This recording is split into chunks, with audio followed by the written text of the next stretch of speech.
2023년 인천공항 화물구역에서 믿을 수 없는 일이 벌어졌습니다. 냉동 컨테이너를 열었을 때 그 안에서 젊은 여성이 발견됐습니다. 북한 공군 장교 제복을 입은 채 손목시계 안에는 작은 금속키를 숨기고 있었습니다. 그녀가 목숨 걸고 가져온 것은 북한 공군 내부의 충격적인 비리 증거였습니다. 하지만 조사실에서 그녀가 들은 한마디는 모든 것을 뒤집어 놓았습니다. 이 키는 3일 전에 이미 한국에 들어왔습니다. 그녀는 탈출한 것일까요? 아니면 누군가에 의해 내보내진 것일까요? 지금부터 그 이야기를 들려드리겠습니다. 이 영상이 도움이 되셨다면 구독과 좋아요 부탁드립니다. 여러분의 관심이 더 많은 탈북민들의 진실된 이야기를 전할 수 있는 힘이 됩니다. 그 모든 것은 이렇게 시작되었습니다. 제 이름은 강연아입니다. 가명이지만 이제는 이 이름으로 살고 있습니다. 저는 북한 공군 정비장교였습니다. 함경남도 함흥 근처 공군기지에서 근무했습니다. 전투기 정비와 무장관리가 제 임무였습니다. 군인 가정에서 태어났습니다. 아버지는 전직 공군 대위였고 어머니는 군병원 간호사였습니다. 남동생도 인민군에 복무 중이었습니다. 우리 집안은 3대째 군인이었습니다. 당에 충성하는 집안이었습니다. 저는 어릴 때부터 공부를 잘했습니다. 특히 수학과 과학을 좋아했습니다. 기계 구조를 이해하는 게 재미있었습니다. 선생님들이 말했습니다. 연화는 공군대학에 가야 해. 재능이 아깝다. 19살에 김책공군대학에 입학했습니다. 항공기 정비 전공이었습니다. 여학생은 20명 중 3명뿐이었습니다. 대부분 남자였습니다. 하지만 저는 포기하지 않았습니다. 오히려 더 열심히 했습니다. 4년간 공부했습니다. 항공역학, 엔진 구조, 무장체계, 전기 개통, 모든 걸 배웠습니다. 성적은 늘 상위권이었습니다. 졸업할 때 수석이었습니다. 공군 지휘관이 직접 표창을 주었습니다. 강연아 동무, 조국을 위해 헌신하라. 졸업 후 함흥공군기지에 배치됐습니다. 처음에는 소위였습니다. 2년 만에 중위로 진급했습니다. 26살의 중위면 빠른 편이었습니다. 능력을 인정받은 겁니다. 제 업무는 전투기를 점검하는 것이었습니다. 미그-21, 미그-23, 낡은 기종들이었습니다. 소련이 만든 비행기였고 이미 수십 년이 지났습니다. 부품도 낡았고 고장도 잦았습니다. 매일 아침 6시에 일어났습니다. 기숙사에서 나와 정비고로 갔습니다. 비행기들이 줄지어 있었습니다. 하늘색 위장색이 칠해진 전투기들. 언뜻 보면 멋있었지만 가까이 보면 녹슬고 낡았습니다. 엔진을 점검했습니다. 오일을 확인하고 배선을 점검하고 계기판을 테스트했습니다. 작은 결함도 놓치면 안 됐습니다. 비행 중에 문제가 생기면 조종사가 죽습니다. 책임은 정비사에게 있었습니다. 무장도 제 담당이었습니다. 미사일, 폭탄, 기총, 전투기에 달리는 무기들을 관리했습니다. 재고를 확인하고 장착 상태를 점검했습니다. 위험한 일이었습니다. 폭발물을 다루는 거니까요.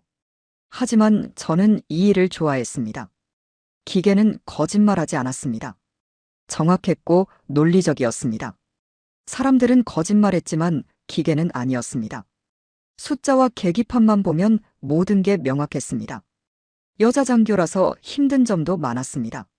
남자들이 많은 곳이었으니까요. 처음에는 무시당했습니다. 여자가 무슨 전투기 정비야? 그런 말도 들었습니다. 하지만 실력으로 증명했습니다.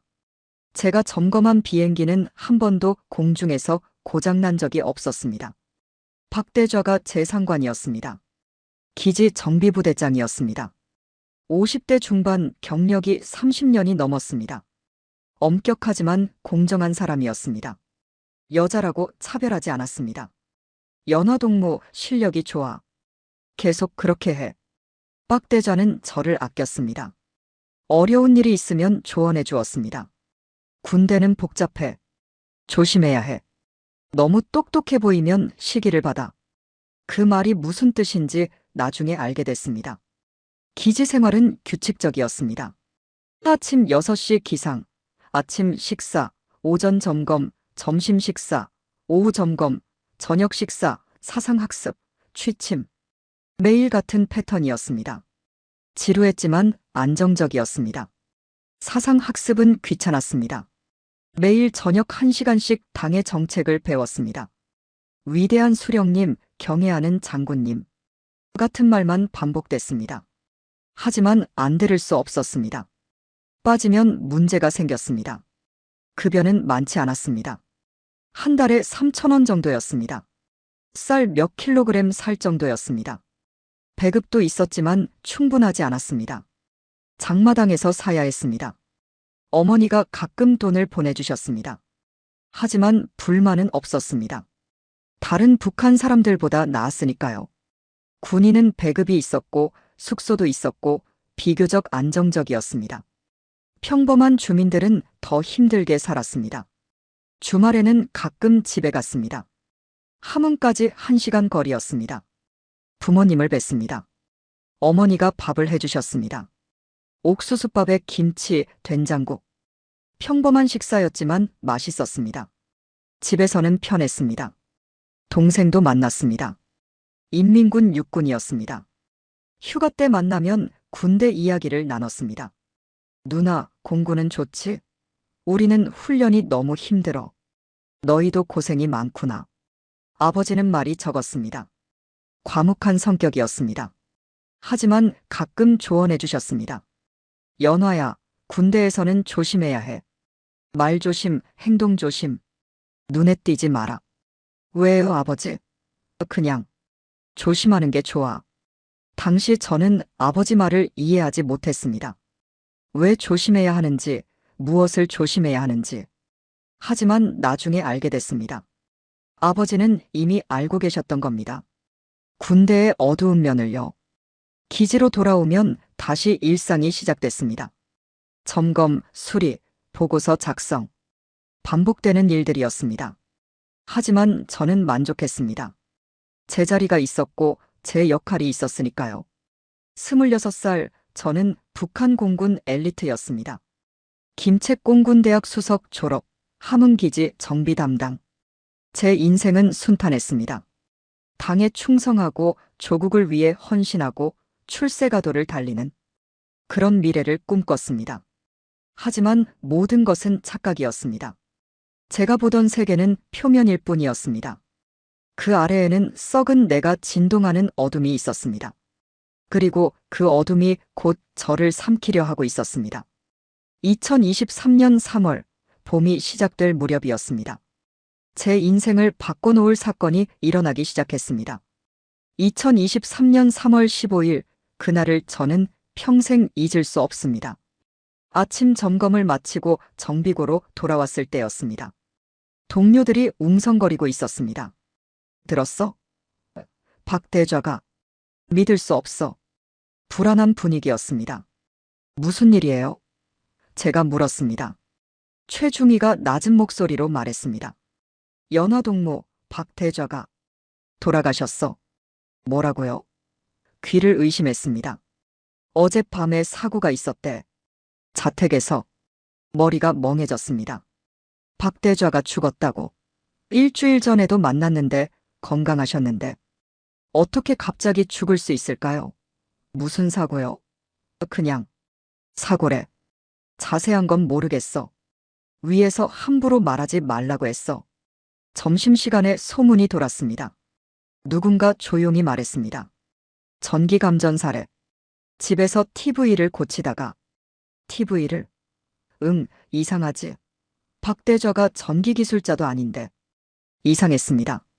박대좌는 조심스러운 분이었습니다.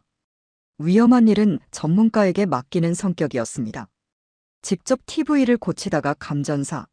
말이 안 됐습니다. 하지만 아무도 의문을 제기하지 않았습니다. 모두 입을 다물었습니다. 군대에서는 위에서 정한 게 진실이었습니다. 사고라고 하면 사고였습니다. 의심하면 안 됐습니다. 사흘 후 장례식이 있었습니다. 기지 전체가 참석했습니다. 영정 사진 속 박대좌가 웃고 계셨습니다. 유가족도 왔습니다. 부인과 아들, 딸 모두 울고 있었습니다. 저도 조문했습니다. 부인께 인사드렸습니다. 삼가 고인의 명복을 빕니다. 부인은 제 손을 잡았습니다. 연화동무, 우리 남편이 동무를 아꼈어요. 감사했어요. 눈물이 났습니다. 장례식이 끝나고 기지로 돌아왔습니다. 모든 게 평소와 같았습니다. 비행기 점검, 무장관리, 보고서 작성. 하지만 뭔가 달랐습니다. 분위기가 무거웠습니다. 동료들이 조심스러웠습니다. 새로운 정비부대장이 왔습니다. 리 대좌였습니다. 40대 후반, 평양에서 온 사람이었습니다.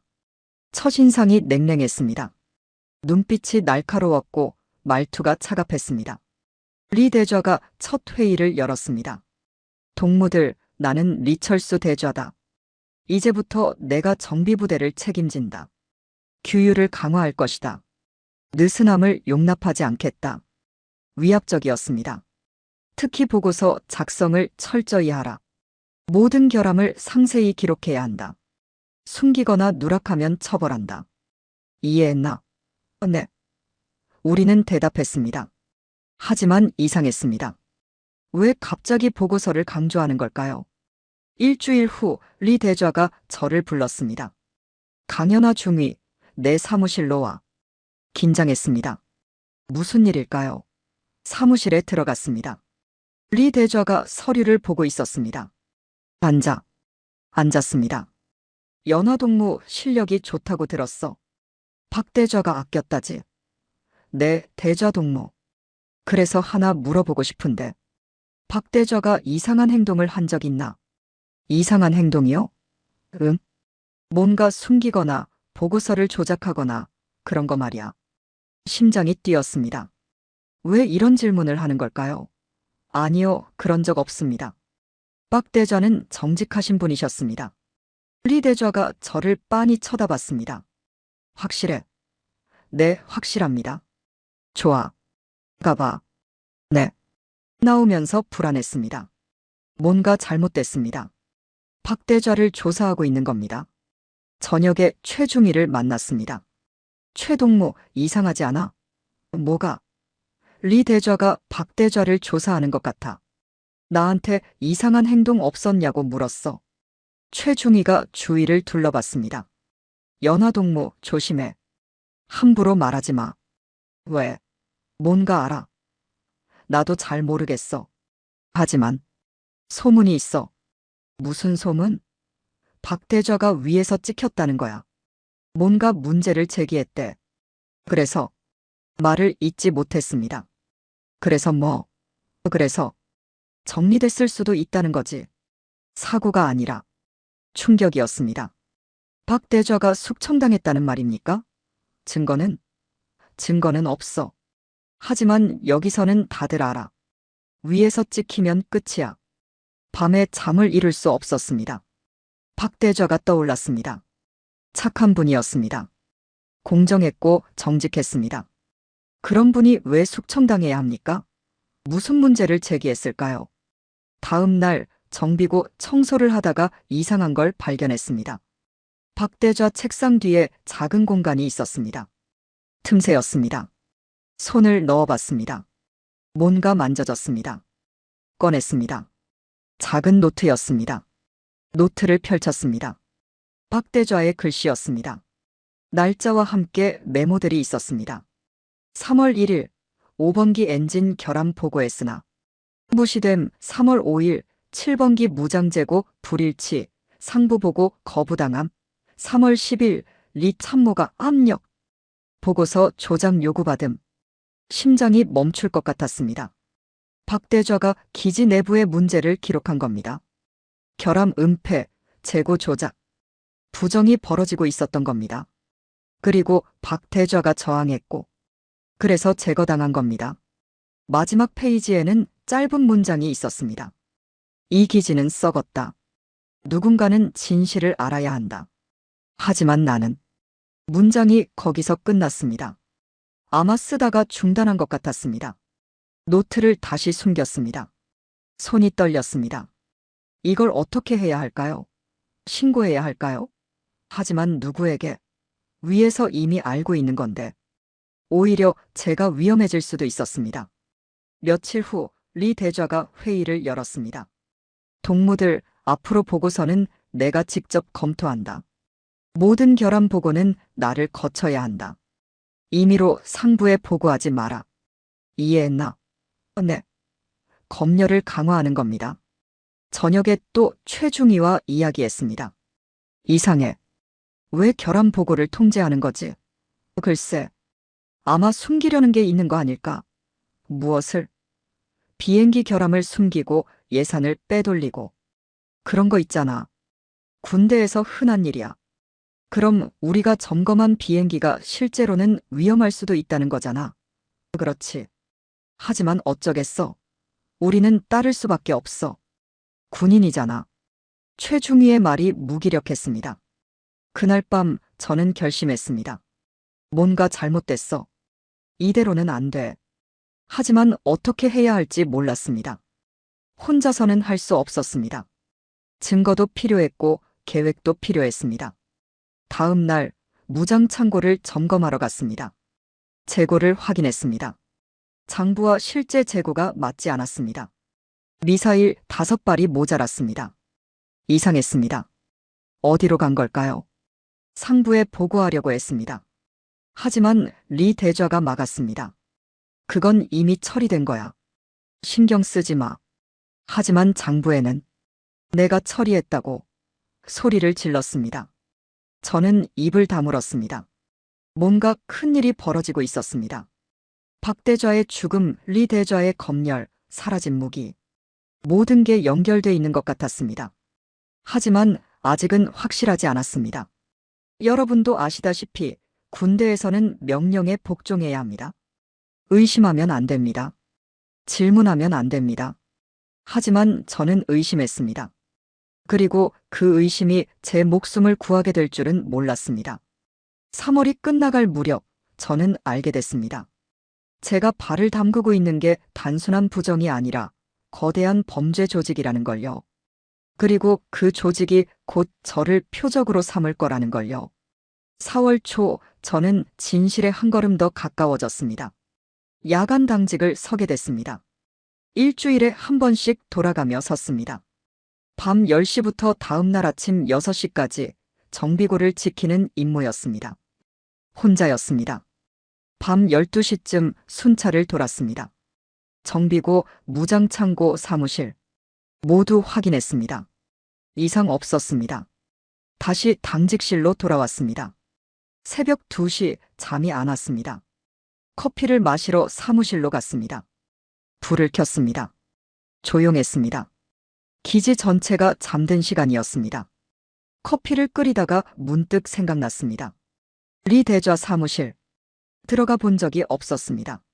문은 잠겨 있을 겁니다. 하지만 확인해 보고 싶었습니다. 혹시 박 대좌에 대한 뭔가가 있지 않을까? 복도를 걸어갔습니다. 리 대좌 사무실 앞에 섰습니다. 문을 잡아당겼습니다. 잠겨 있었습니다. 당연했습니다. 돌아서려는데 문득 생각났습니다. 박 대좌의 열쇠. 박 대좌가 사망하신 후 그분의 개인 물품들을 정리했었습니다. 열쇠 묶음이 있었습니다. 당직실 서랍에 보관돼 있었습니다. 혹시? 당직실로 돌아가 서랍을 열었습니다. 열쇠 묶음이 있었습니다. 5개의 열쇠였습니다. 하나씩 시도해봤습니다. 3번째 열쇠가 맞았습니다. 딸깍 소리와 함께 문이 열렸습니다. 심장이 뛰었습니다. 내가 지금 뭐 하는 거지? 하지만 이미 늦었습니다. 안으로 들어갔습니다. 불을 켰습니다. 깔끔한 사무실이었습니다. 책상, 서류 캐비닛, 의자. 책상 위를 살펴봤습니다. 서류들이 정돈돼 있었습니다. 일반적인 보고서들.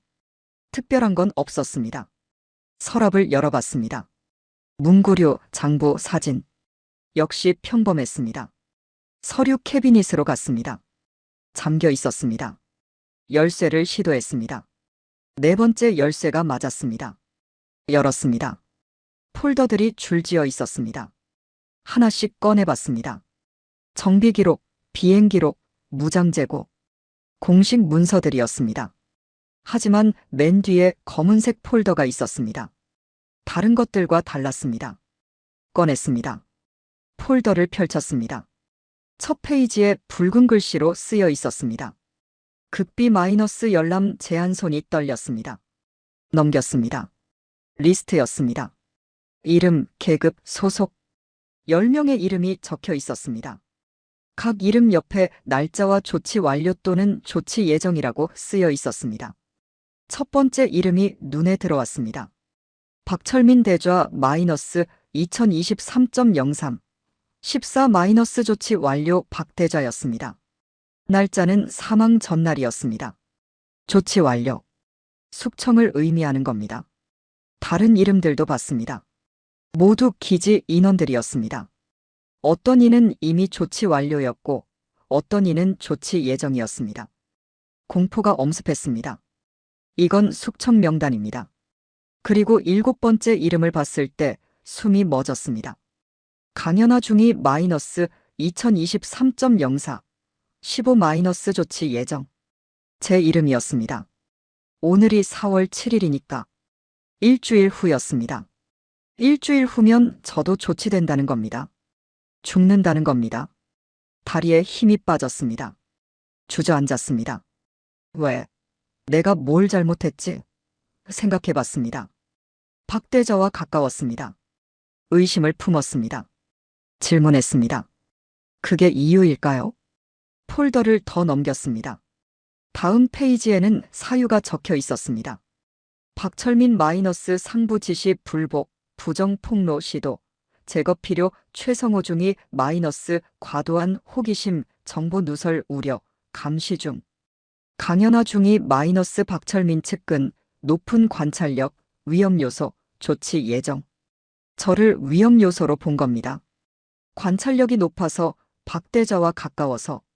그래서 제거한다는 겁니다. 말도 안 됐습니다. 저는 아무것도 하지 않았는데. 다음 페이지에는 더 충격적인 내용이 있었습니다. 작전 계획서였습니다. 목적 기지 내 반대 세력 제거 및 비리 은폐 방법. 사고사 위장 감전, 추락, 질병 등 책임자 리철수 대좌. 보위부 협조 일정 2023년 3월 5월 예산 출처 무기 밀매 수익금. 무기 밀매. 그래서 재고가 맞지 않았던 겁니다. 미사일과 폭탄을 빼돌려 팔고 있었던 겁니다. 그 돈으로 숙청을 진행하고 완벽한 범죄였습니다. 더 읽었습니다. 밀매 루트가 나와 있었습니다. 중국 브로커, 동남아 무기상. 구체적인 거래 내역도 있었습니다. 날짜, 품목, 금액. 모든 게 기록돼 있었습니다. 증거였습니다. 결정적인 증거였습니다. 이걸 외부에 알리면. 하지만 누구에게? 북한에서는 위에서 아래로만 명령이 흘렀습니다. 아래에서 위를 고발할 방법이 없었습니다. 휴대전화로 사진을 찍고 싶었지만 휴대전화는 기지 밖에서만 쓸 수 있었습니다. 안에서는 금지됐습니다. 복사기도 없었습니다. 어떻게 해야 할까요? 문득 생각났습니다. 컴퓨터. 사무실에 컴퓨터가 있었습니다. 하지만 인터넷은 연결돼 있지 않았습니다. 북한에서는 일반인이 인터넷을 쓸 수 없었습니다. 군용 내부망만 있었습니다. USB도 생각해봤지만 USB는 검열 대상이었습니다. 기지를 나갈 때 검사를 받았습니다. 숨길 수 없었습니다. 그때 떠올랐습니다. 암호화 키. 장비 점검용으로 쓰는 금속 토큰이었습니다. 손가락만 한 크기였습니다. 컴퓨터에 꽂으면 시스템 접근 권한을 얻을 수 있었습니다. 그 안에 파일을 숨길 수 있었습니다. 제 책상 서랍에 예비키가 있었습니다. 등록은 됐지만 사용하지 않는 거였습니다. 그걸 쓰면 됐습니다. 하지만 지금은 시간이 없었습니다. 곧 새벽 순찰 시간이었습니다. 폴더를 원래 자리에 놓았습니다. 서류 캐비닛을 잠갔습니다. 사무실을 나왔습니다. 문을 잠갔습니다. 당직실로 돌아왔습니다. 땀이 흘렀습니다. 그날 밤 저는 한숨도 못 잤습니다. 머릿속이 복잡했습니다. 일주일, 일주일 후면 저도 박대저처럼 사고로 죽는 겁니다. 어떻게 해야 할까요? 선택지는 두 가지였습니다. 첫째, 아무것도 모르는 척하고 죽음을 기다린다. 둘째, 증거를 모아서 탈출한다. 답은 명확했습니다. 살아야 했습니다. 하지만 탈출이 쉽지 않았습니다. 공군기지는 보안이 삼엄했습니다. 철조망, 감시탑, 경비병. 도망칠 방법이 없었습니다. 비행기를 타고 나갈 수도 없었습니다. 저는 조종사가 아니었으니까요. 다음 날 평소처럼 업무를 봤습니다. 표정을 관리했습니다. 아무렇지 않은 척했습니다. 하지만 속으로는 계획을 세웠습니다. 증거를 모으고 탈출 방법을 찾고 점심시간에 최중희를 만났습니다. 최동모 혹시 군수 수송 비행 일정 알아? 응? 왜? 그냥 궁금해서. 다음 주 월요일에 평양으로 가는 게 있어. 부품 수송이래. 다음 주 월요일 4월 10일이었습니다. 제 조치 예정일보다 닷새 전이었습니다. 시간이 촉박했습니다. 그 비행기를 타야 했습니다. 하지만 어떻게? 여러분도 아시다시피 6.25 때나 지금이나 전쟁은 변하지 않습니다. 권력을 가진 자들이 부정을 저지르고 무고한 사람들이 희생됩니다. 저는 그 희생자가 되고 싶지 않았습니다. 저는 결심했습니다. 살아남겠다고, 진실을 알리겠다고, 이 더러운 조직을 무너뜨리겠다고. 하지만 제가 몰랐던 게 있었습니다. 제가 발견한 증거는 이미 누군가의 계획 안에 있었다는 걸요. 저는 말 그대로 놀아나고 있었던 겁니다. 다음 날부터 저는 움직이기 시작했습니다. 시간이 없었습니다. 4월 10일 군수 수송 비행. 사흘밖에 남지 않았습니다. 그 전에 증거를 모으고 탈출 방법을 찾아야 했습니다. 실수하면 죽습니다. 먼저 암호화 키를 준비했습니다. 제 책상 서랍에 있는 예비키를 꺼냈습니다. 작은 금속 토큰이었습니다. 엄지손가락만 했습니다. 이 안에 모든 증거를 담을 겁니다. 밤에 다시 리 대좌 사무실로 갔습니다. 이번에는 준비를 했습니다. 작은 카메라를 가져갔습니다. 정비용 검사 카메라였습니다. 엔진 내부를 촬영하는 거였지만 서류도 찍을 수 있었습니다. 사무실 문을 열었습니다. 조용히 들어갔습니다. 서류 캐비닛을 열었습니다. 검은 폴더를 꺼냈습니다. 한 장 한 장 촬영했습니다. 숙청 명단, 작전 계획서, 무기 밀매 내역. 모든 걸 찍었습니다. 30분이 걸렸습니다. 손이 떨렸지만 집중했습니다. 마지막 장까지 찍었습니다. 폴더를 원래 자리에 놓았습니다. 캐비닛을 잠갔습니다. 사무실을 나왔습니다. 당직실로 돌아와 컴퓨터를 켰습니다. 카메라를 연결했습니다. 사진들을 컴퓨터로 옮겼습니다. 총 80장이었습니다. 파일 크기는 200MB 정도였습니다. 암호화 키를 꽂았습니다. 시스템이 인식했습니다. 파일들을 키로 옮겼습니다. 암호화를 걸었습니다. 비밀번호는 제 생일과 어머니 이름을 조합했습니다. 복잡했지만 저는 기억할 수 있었습니다. 완료됐습니다. 키를 빼냈습니다. 작은 금속 조각이었지만 이 안에 북한 공군의 치부가 들어 있었습니다. 이걸 한국으로 가져가야 했습니다. 문제는 어떻게 숨기느냐였습니다. 기지를 나갈 때 검사를 받았습니다. 몸수색도 했습니다. 주머니, 가방, 모든 걸 뒤졌습니다. 금속 탐지기도 통과해야 했습니다. 손목 시계를 봤습니다. 아버지가 주신 시계였습니다. 오래된 기계식 시계였습니다. 뒷면을 열 수 있었습니다. 안에 작은 공간이 있었습니다. 암호화 키를 시계 안에 넣어봤습니다. 딱 맞았습니다. 뒷면을 닫았습니다. 손목에 찼습니다. 자연스러웠습니다. 누가 봐도 그냥 시계였습니다. 이제 탈출 방법이었습니다. 군수 수송 비행. 하지만 저는 승객이 아니었습니다. 조종사도 아니었고 승무원도 아니었습니다. 어떻게 그 비행기를 타죠?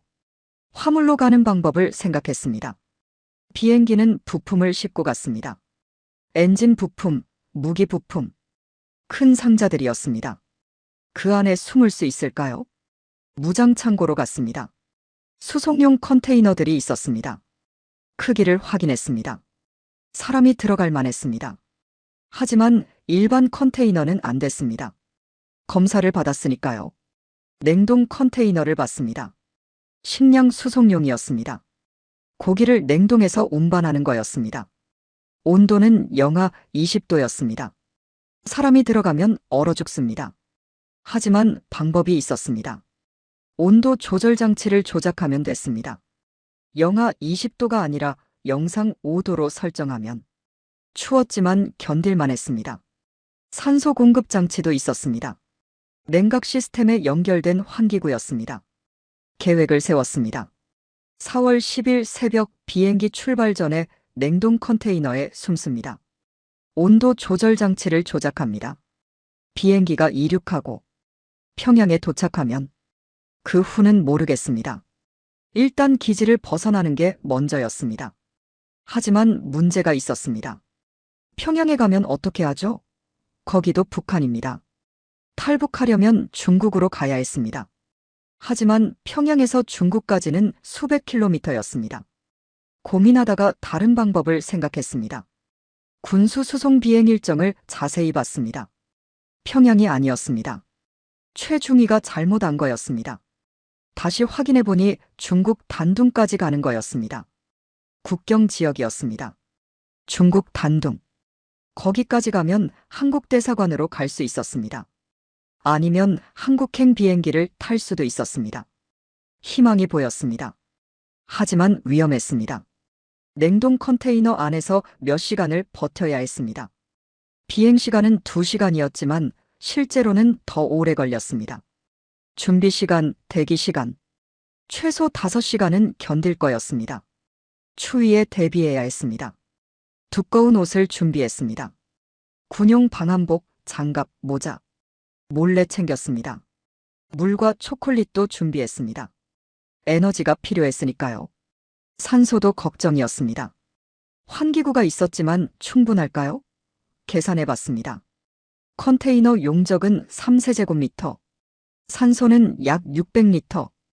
5시간이면 아슬아슬했지만 가능했습니다. 4월 9일 마지막 준비를 했습니다. 모든 걸 점검했습니다. 암호화 키는 시계 안에, 방한복은 가방에, 물과 초콜릿은 주머니에. 준비 완료였습니다. 저녁에 부모님께 전화했습니다. 마지막 일수도 있었습니다. 엄마, 저예요. 연화야, 무슨 일이야? 아니에요. 그냥 목소리 듣고 싶어서요. 얘가 왜 이래? 무슨 일 있어? 아니에요, 엄마. 건강하세요. 아버지와도 통화했습니다. 연화야. 아버지, 저 말씀드릴 게 있어요. 뭔데? 나중에 무슨 일이 생기더라도 저를 원망하지 마세요. 무슨 소리야? 그냥 그렇다고요. 사랑해요, 아버지. 전화를 끊었습니다. 눈물이 났습니다. 다시 볼 수 있을까요? 통일되면 볼 수 있을까요? 모르겠습니다. 하지만 지금은 살아야 했습니다. 그날 밤 최중희를 만났습니다. 최동무, 고마웠어. 응? 왜 갑자기? 그냥 친구였잖아. 고마웠어. 연화동무, 뭔가 이상한데. 무슨 일 있어?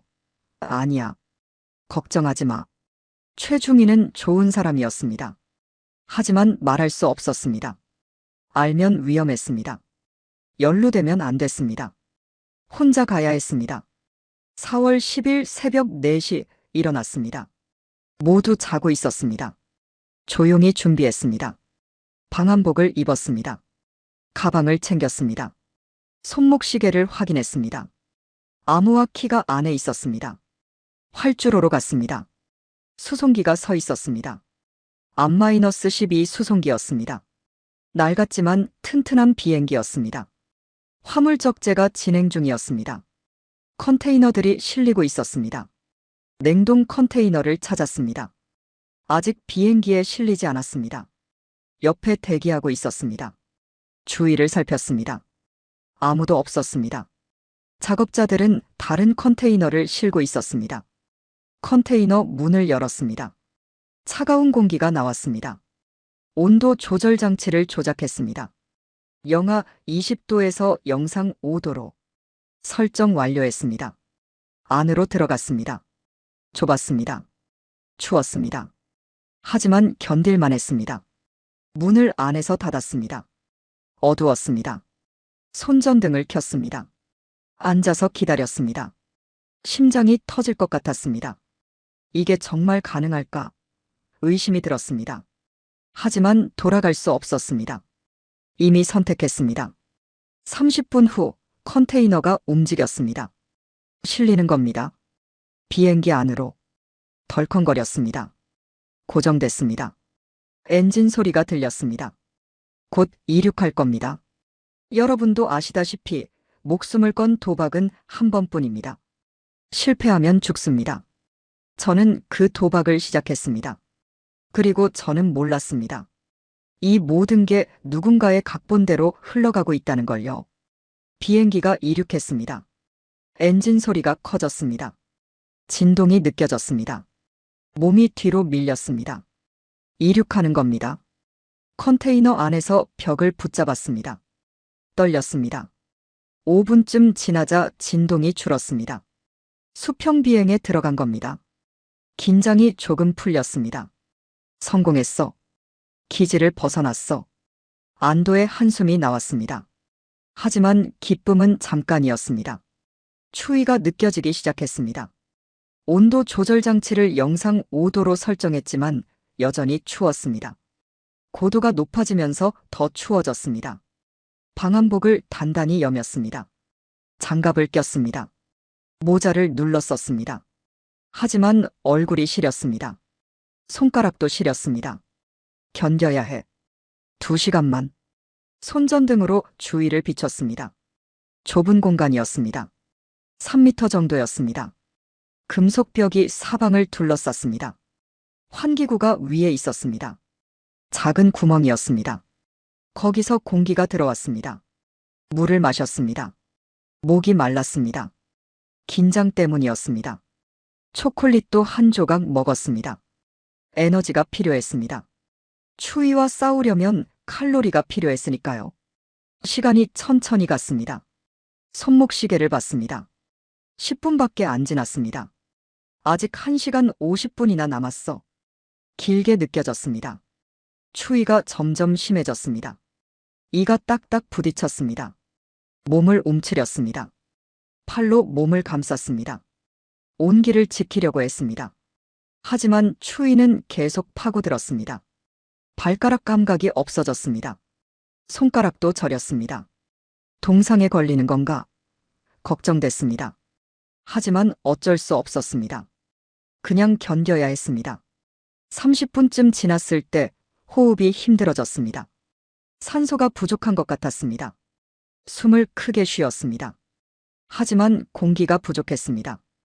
답답했습니다. 환기구를 확인했습니다. 막혀 있지 않았습니다. 공기가 들어오고 있었습니다. 하지만 충분하지 않았습니다. 고도 때문이었습니다. 높은 곳은 산소가 적었습니다. 머리가 어지러웠습니다. 눈앞이 흐려졌습니다. 과호흡이 왔습니다. 진정해야 했습니다. 천천히 호흡했습니다. 하나, 둘, 셋. 숨을 들이마시고, 넷, 다섯, 여섯. 내쉬고. 조금 나아졌습니다. 호흡이 안정됐습니다.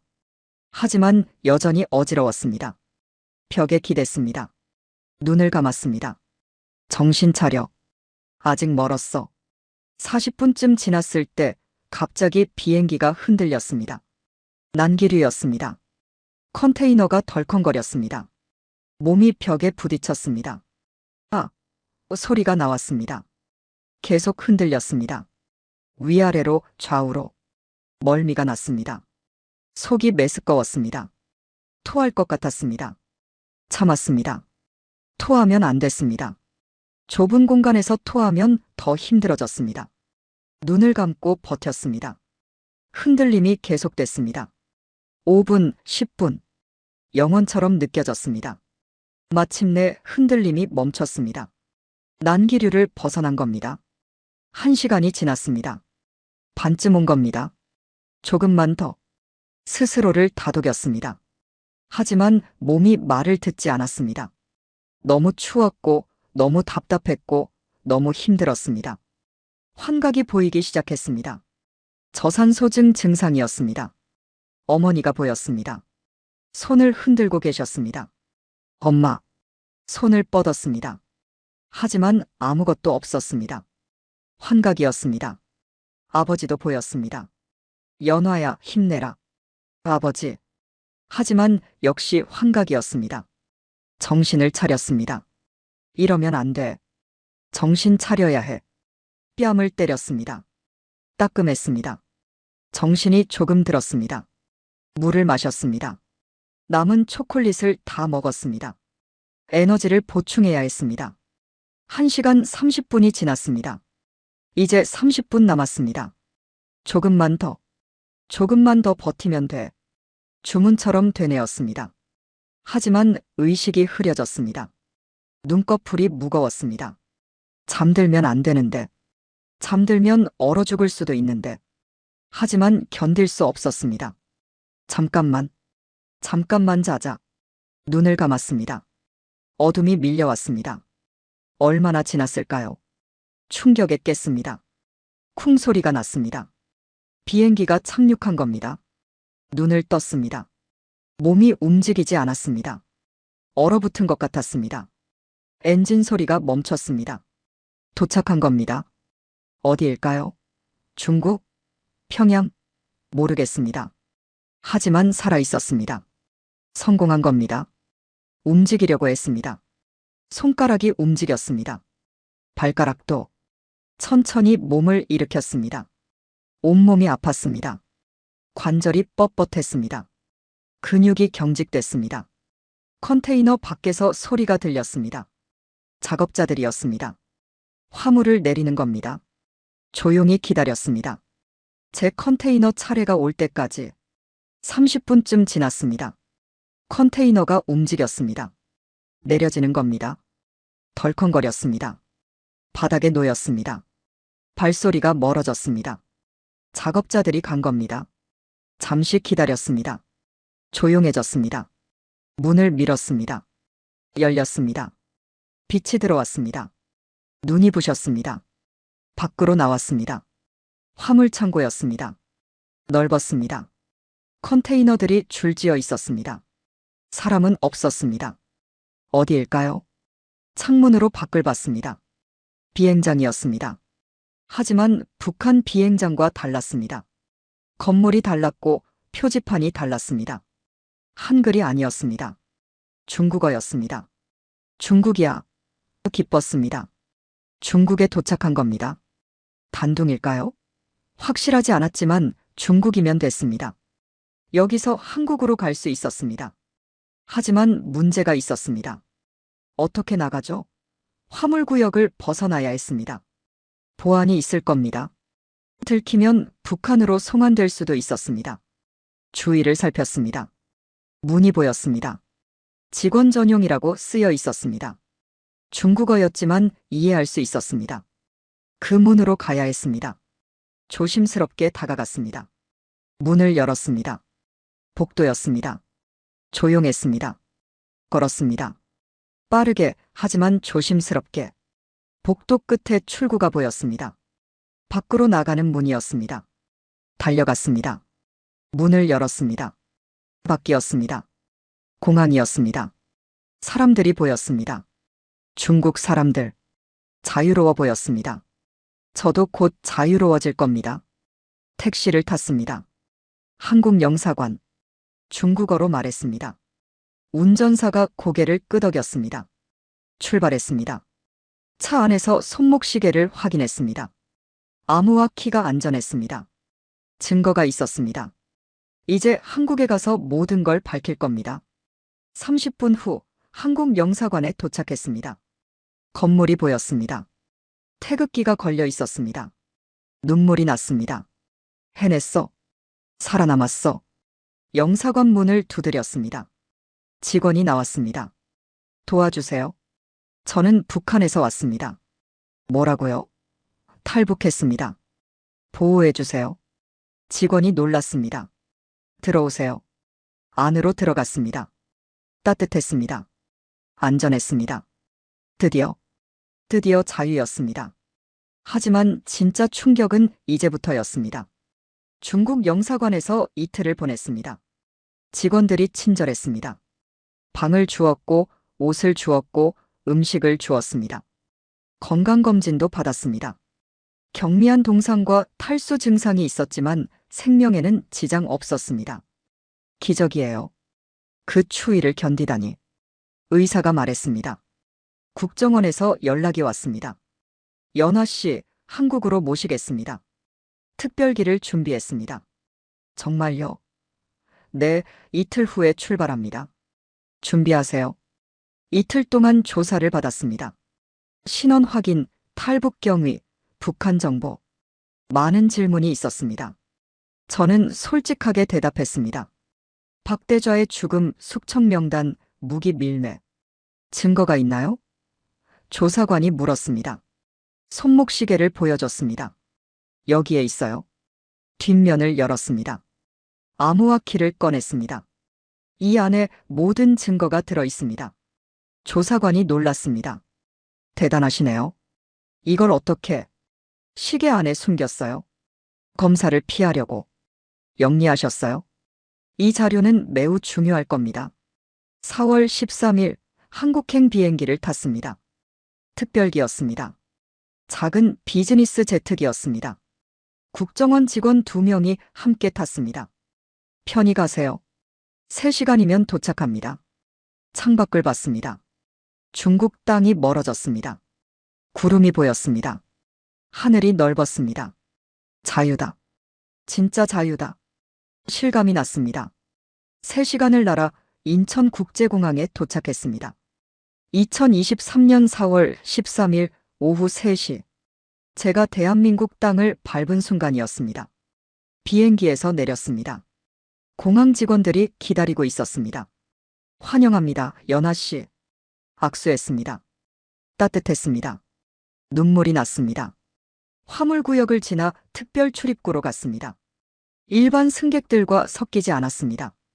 보안상 이유였습니다. 이쪽으로 오세요. 따라갔습니다.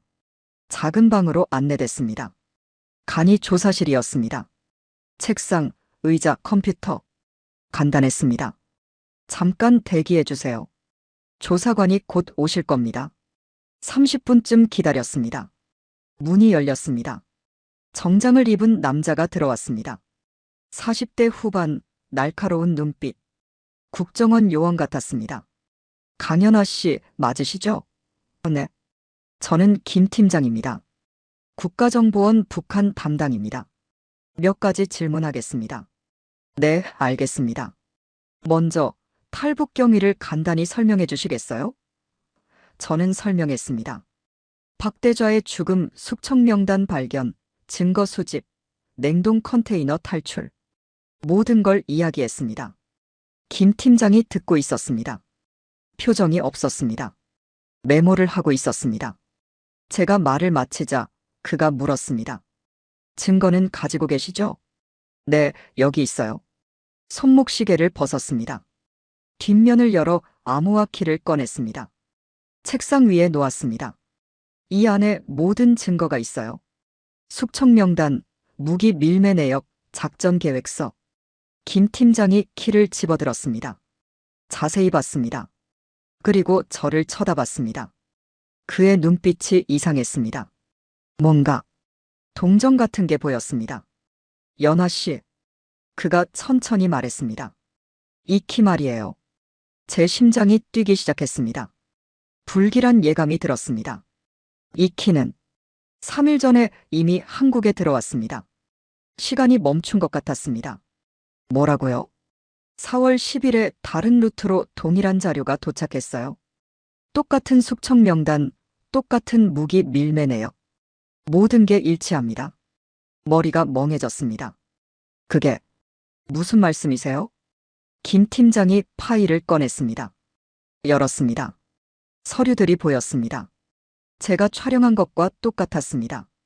숙청 명단, 박대좌의 이름, 제 이름, 모든 게 똑같았습니다. 누가 보낸 거죠? 제가 물었습니다. 우리도 정확히는 모릅니다. 익명으로 도착했어요. 중국 단둥에서 우편으로. 중국 단둥? 네. 연화 씨가 탈출한 날 4월 10일에 발송됐어요. 그리고 사흘 만에 우리에게 도착했습니다. 이해가 안 됐습니다.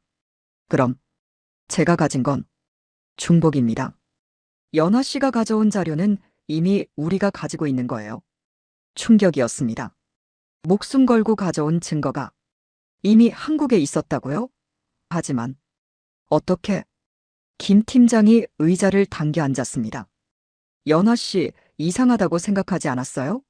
너무 쉽게 증거를 찾았다는 걸. 쉽게요? 네. 숙청 명단이 서류 캐비닛에 그냥 있었어요. 잠겨 있었지만 열쇠를 구할 수 있었어요. 암호화 키도 쉽게 구했어요. 냉동 컨테이너도 마침 있었어요. 온도 조절도 가능했어요. 우연치고는 너무 많지 않나요? 등골이 오싹해졌습니다. 그럼 설마 누군가 연화 씨를 유도한 겁니다. 증거를 발견하도록 탈출할 수 있도록 의도적으로 만든 거예요. 왜요? 왜 저를? 김 팀장이 한숨을 쉬었습니다. 미끼예요. 연화 씨를 내보내서 우리의 주의를 분산시키려는, 아니면 진짜 정보원을 숨기려는. 머리가 복잡했습니다. 그럼 저는 이용당한 거예요? 가능성이 높습니다. 진짜 증거는 다른 사람이 이미 보냈어요. 그리고 연화 씨를 내보내서 북한 내부의 진짜 정보원을 보호하려 한 거죠. 누가 그런 짓을 한 거예요? 모릅니다. 하지만 내부에 누군가 있어요. 리 대저보다 높은 사람. 연화 씨를 이용해서 자신을 숨기려는. 손이 떨렸습니다. 그럼 박대좌는 진짜 숙청당했을 겁니다. 하지만 연화 씨는 다른 목적으로 이용된 거예요. 탈출한 장교로 우리의 관심을 끌면서 진짜 내부자는 안전하게 의자에 주저앉았습니다. 모든 게 거짓말이었단 말입니까? 제 탈출이, 제 용기가, 제 결단이 다 누군가의 각본이었단 말입니까? 연화 씨, 김 팀장이 조심스럽게 말했습니다. 하지만 연화 씨가 용감했던 건 사실이에요. 목숨 걸고 탈출한 건 진짜예요. 이용당했지만 살아남았어요. 그게 중요해요. 눈물이 났습니다. 화가 났습니다. 배신감이 들었습니다. 누가 날 이용한 거야? 왜 나를 미끼로 쓴 거야? 누군지 찾을 수 있어요? 제가 물었습니다. 조사하고 있습니다. 하지만 쉽지 않을 겁니다. 매우 영리한 사람이에요. 흔적을 남기지 않았어요. 그 사람이 저를 살려줬어요? 아마도요. 연화 씨를 죽이면 계획이 실패하니까 살려서 내보내야 했던 거죠. 아이러니했습니다. 제 목숨을 구한 게 제 능력이 아니라 누군가의 계획이었다니. 연화 씨, 지금은 쉬세요. 많이 힘드셨을 거예요. 하나원으로 가서 안정을 찾으세요. 조사는 우리가 할게요. 하지만 연화 씨가 할 일은 끝났어요. 이제는 우리 몫입니다. 걱정하지 마세요. 조사실을 나왔습니다.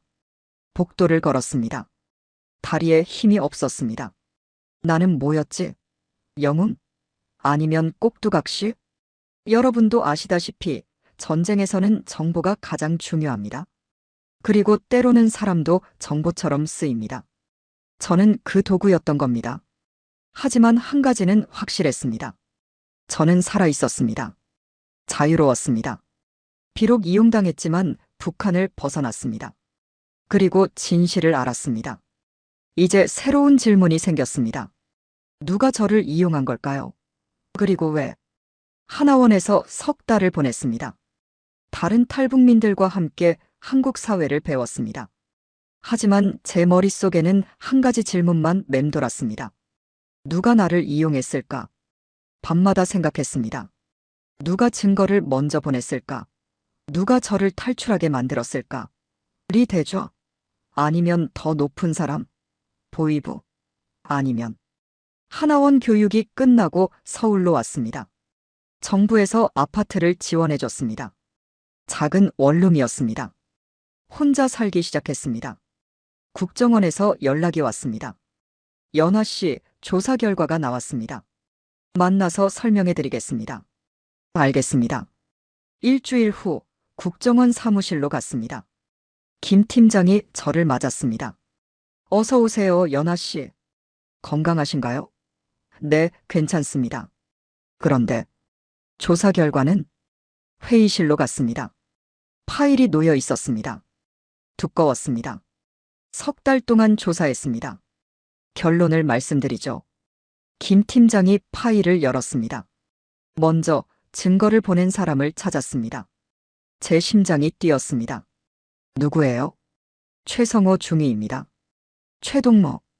깜짝 놀랐습니다. 제 동료였습니다. 친구였습니다. 최동무가. 네. 그가 증거를 복사해서 중국으로 보냈어요. 연아 씨가 탈출하기 사흘 전에요. 어떻게? 김 팀장이 설명했습니다. 최중희도 박대좌의 노트를 발견했어요. 연아 씨보다 먼저요. 그리고 리 대좌 사무실에 몰래 들어가서 증거를 복사했어요. 연아 씨가 발견하기 일주일 전에요. 머리가 복잡했습니다. 그럼 최동무가 저를? 네. 최중희가 연아 씨를 이용했어요. 자신을 숨기기 위해서요. 왜요? 최중희는 이중 스파이였어요. 충격이었습니다. 이중 스파이. 네. 4년 전부터 우리와 접촉하고 있었어요. 북한 공군 내부 정보를 제공하는 대가로 우리가 그의 가족을 보호하고 있었죠. 가족이요? 최중희의 부인과 딸이 2019년에 탈북했어요. 우리가 도왔죠. 그 대가로 최중희가 내부 정보를 주기로 한 거예요. 말이 안 나왔습니다. 최동무가 스파이였다니. 최중희는 무기 밀매 정보를 오래전부터 수집하고 있었어요. 하지만 너무 위험했어요. 혼자 탈출하기도 힘들었고요. 그래서 다른 방법을 찾은 거죠. 저를 이용한 거군요. 맞아요. 연아 씨가 박대자와 가까웠다는 걸 알았어요. 그리고 연아 씨가 호기심이 많고 관찰력이 뛰어나다는 것도요. 그래서 연아 씨를 유도한 거예요. 어떻게요? 여러 가지 방법으로요. 첫째, 박대좌의 노트를 연아 씨가 발견하기 쉬운 곳에 놓았어요. 둘째, 리 대좌 사무실 열쇠를 당직실에 두었어요. 셋째, 숙청 명단에 연아 씨 이름을 추가했어요.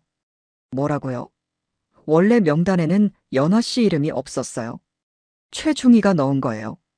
연아 씨가 위기감을 느끼도록요. 분노가 치밀었습니다. 제 이름을 임의로. 네. 그래야 연아 씨가 탈출하려 할 거라고 생각한 거죠. 그리고 실제로 그렇게 됐어요. 연아 씨가 증거를 수집하고 탈출을 계획하고 모든 게 최중희의 의도대로 흘러간 거예요. 군수수송 비행도. 그것도 최중희가 알려준 거예요. 일부러 연아 씨 근처에서 이야기했죠. 다음 주에 중국 가는 비행기 있다고요. 모든 게 연결됐습니다. 최동무가, 제 친구가 저를 완벽하게 조종한 겁니다. 왜요? 왜 저를 이용한 거예요? 그냥 혼자 탈출하면 되잖아요. 김 팀장이 고개를 저었습니다. 혼자 탈출하면 의심받아요. 북한이 그를 추적할 거예요. 가족도 위험해지고요. 하지만 연아 씨를 내보내면 저에게 모든 관심이 쏠리고 최동무는 안전하게 숨을 수 있다. 정확해요. 연아 씨는 미끼였어요. 북한의 주의를 분산시키는. 눈물이 났습니다. 화가 났습니다. 그럼 최동무는 지금 어디 있어요? 아직 북한에 있어요? 아니요. 석 달 전에 탈북했어요. 러시아 루트로요. 지금은 한국에 있어요. 뭐라고요? 하나원을 이미 졸업했어요. 지금은 경기도 어딘가에서 새 삶을 살고 있어요. 주먹을 쥐었습니다. 만나게 해주세요. 연아 씨. 꼭요. 제발요. 김 팀장이 한숨을 쉬었습니다. 알겠습니다. 주선하겠습니다. 하지만 조심하세요. 법적 문제가 생길 수 있어요. 일주일 후 최중희를 만났습니다. 서울의 한 카페였습니다. 조용한 곳이었습니다. 국정원 직원이 동행했습니다. 최중희가 들어왔습니다. 변했습니다. 한국 옷을 입었고 머리를 자르고 안경을 썼습니다. 하지만 그 얼굴은 잊을 수 없었습니다. 연화동무. 그가 조심스럽게 말했습니다. 저는 차갑게 쳐다봤습니다. 강연화예요. 더 이상 동무가 아니에요. 앉았습니다. 침묵이 흘렀습니다. 최중희가 먼저 입을 열었습니다. 미안해. 미안하다고요? 목소리가 떨렸습니다. 저를 이용하고 속이고 목숨을 위험에 빠뜨리고 미안하다고 끝이에요. 나도 어쩔 수 없었어. 가족을 지켜야 했어.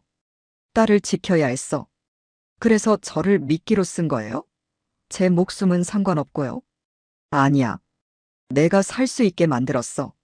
냉동 컨테이너 온도 조절 장치. 내가 미리 확인해 둔 거야.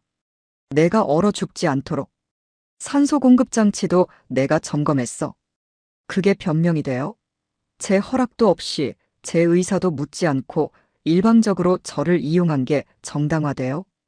최중희가 고개를 숙였습니다. 미안해. 정말 미안해. 숙청 명단에 제 이름을 넣은 것도. 그것도 용서받을 수 있어요? 그건 내가 반드시 탈출하도록 만들려고. 저를 공포에 떨게 만들었어요. 일주일 동안 죽을까봐 두려워했어요. 그게 친구가 하는 짓이에요. 침묵이 흘렀습니다. 최중희의 눈에 눈물이 맺혔습니다. 미안해. 다른 방법이 없었어. 다른 방법이 없었다. 저는 쓴웃음을 지었습니다. 언제나 그런 식이죠. 어쩔 수 없었다. 살기 위해서였다. 하지만 결국은 누군가를 희생시키는 거예요. 연화야. 이제 가세요. 더 이상 할 말 없어요. 최중희가 일어났습니다. 가기 전에 말했습니다. 그래도 내가 살아서 다행이야. 진심이야. 그 말 듣고 싶지 않아요. 가세요. 최중희가 나갔습니다. 저는 자리에 앉아 울었습니다. 배신감, 분노, 슬픔. 모든 감정이 뒤섞였습니다. 김 팀장이 조용히 말했습니다. 연화 씨 힘드시죠? 네. 너무 힘들어요. 하지만 연화 씨 덕분에 우리가 중요한 정보를 얻었어요. 북한 공군의 부패, 무기 밀매. 이 정보로 많은 것을 할 수 있어요. 그게 위로가 될까요? 지금은 아니겠죠. 하지만 언젠가는 연화 씨의 용기가 헛되지 않았다는 걸 아실 거예요. 카페를 나왔습니다. 서울 거리를 걸었습니다. 자유로웠지만 공허했습니다. 이용당했지만 살아남았습니다. 배신당했지만 진실을 알았습니다. 여러분도 아시다시피 전쟁에는 영웅도 있고 희생자도 있습니다. 하지만 때로는 둘 다인 사람도 있습니다. 저는 그런 사람이었습니다. 이제 한 가지 선택이 남았습니다. 분노에 갇혀 살 것인가 아니면 새로운 삶을 시작할 것인가. 저는 후자를 택했습니다. 지금은 2026년입니다. 한국에 온 지 3년이 됐습니다. 많은 것이 변했습니다. 저는 이제 29살입니다. 대학에 다니고 있습니다. 항공우주공학과입니다. 여전히 비행기를 좋아합니다. 하지만 이제는 자유롭게 공부합니다. 아파트도 옮겼습니다. 조금 더 큰 곳입니다. 창문이 넓어서 하늘이 잘 보입니다. 아침마다 하늘을 봅니다. 비행기가 지나갑니다. 저 안에 누가 타고 있을까? 궁금해합니다. 대학 생활은 신기합니다. 교수님들이 존중해 줍니다. 연화 씨, 어떻게 생각하세요? 제 의견을 묻습니다. 북한에서는 상상도 못했던 일입니다. 질문할 수 있고, 토론할 수 있고, 의견을 낼 수 있습니다. 동기들도 좋습니다. 처음에는 탈북민이라고 말하기 꺼려했습니다. 차별받을까 봐요. 하지만 용기를 냈습니다. 저, 사실 북한에서 왔어요. 정말요? 신기하다. 북한은 어때요? 그들은 호기심을 가졌습니다. 차별하지 않았습니다. 오히려 관심을 보였습니다. 공군 장교였다고.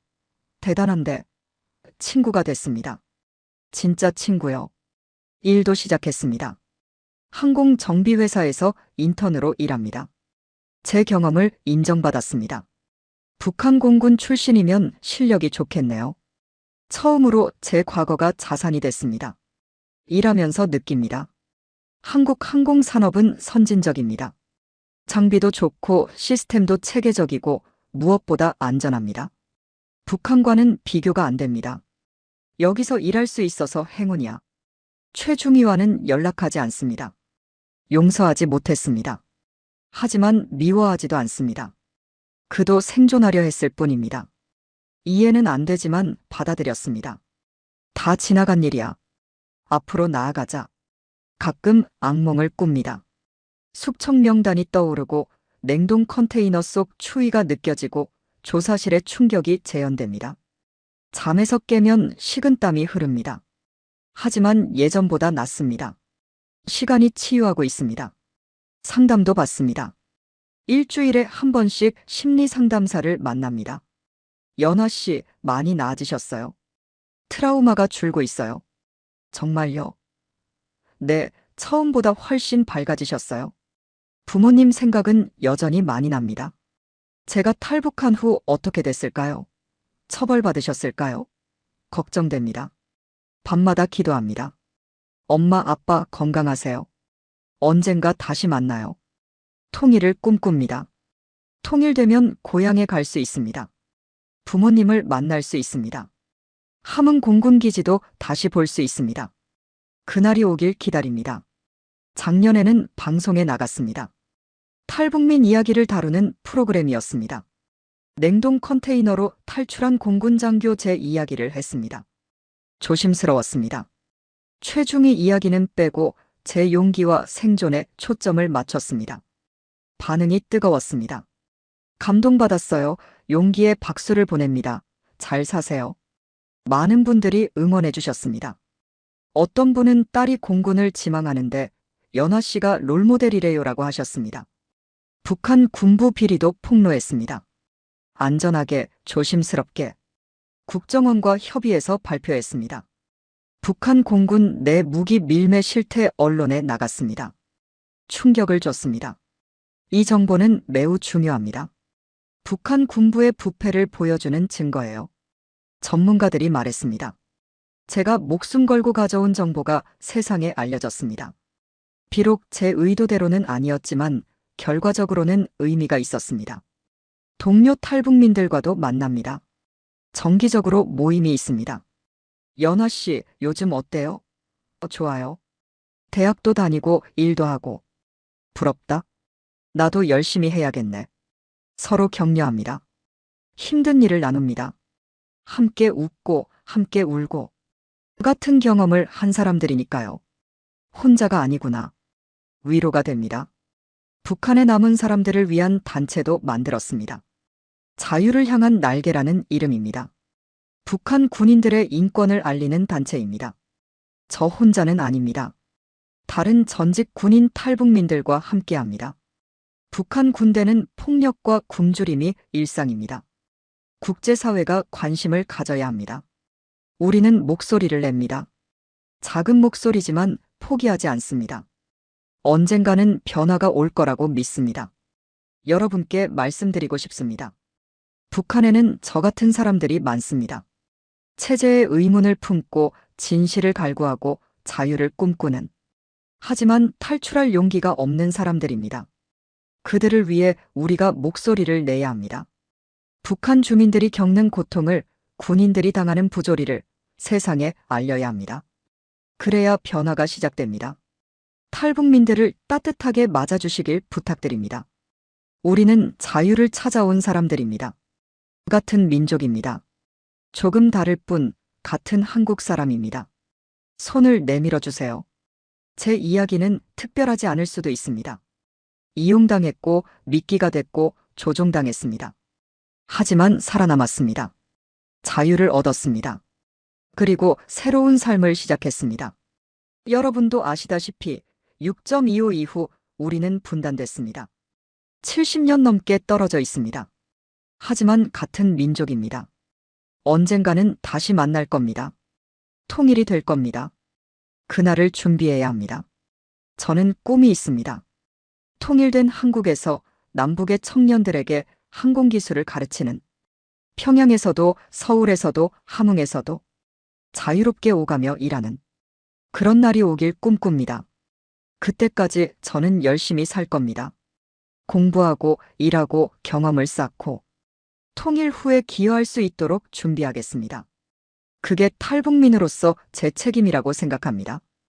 부모님께 마지막으로 말씀드리고 싶습니다. 엄마, 아빠, 딸은 잘 살고 있어요. 대학도 다니고 일도 하고 꿈도 꾸고 있어요. 이용당했지만 포기하지 않았어요. 앞으로 나아가고 있어요. 언젠가 다시 만나요. 통일된 조국에서, 자유로운 땅에서. 그때 제가 한 일들을 자랑스럽게 말씀드릴게요. 엄마, 아빠, 저 열심히 살았어요. 그때까지 건강하세요. 감사합니다. 저를 받아준 대한민국에, 도와주신 모든 분들에게, 그리고 이 이야기를 들어주신 여러분께 진심으로 감사드립니다. 제 이야기가 누군가에게 희망이 되길 바랍니다. 어둠 속에서 사는 사람들에게, 탈북을 꿈꾸는 사람들에게, 자유를 갈망하는 모든 사람들에게 희망을 잃지 마세요. 반드시 길이 있습니다. 저는 냉동 컨테이너 속 극한의 추위를 견뎠습니다. 배신과 이용을 겪었습니다. 하지만 살아남았습니다. 여러분도 할 수 있습니다. 포기하지 마세요. 인천공항 조사실에서 들은 그 충격적인 말. 이 키는 3일 전에 이미 한국에 들어왔습니다. 그 말이 제 인생을 바꿨습니다. 하지만 무너뜨리지는 못했습니다. 진실은 때로 아프지만 알아야 합니다. 진실을 마주해야 앞으로 나아갈 수 있습니다. 저는 진실을 알았고 받아들였고 극복했습니다. 여러분도 할 수 있습니다. 어떤 진실도 어떤 시련도 여러분을 무너뜨릴 수 없습니다. 일어서세요. 앞으로 나아가세요. 자유를 향해, 희망을 향해. 마지막으로 한마디만 더 하겠습니다. 자유 만세. 대한민국 만세. 통일 코리아 만세.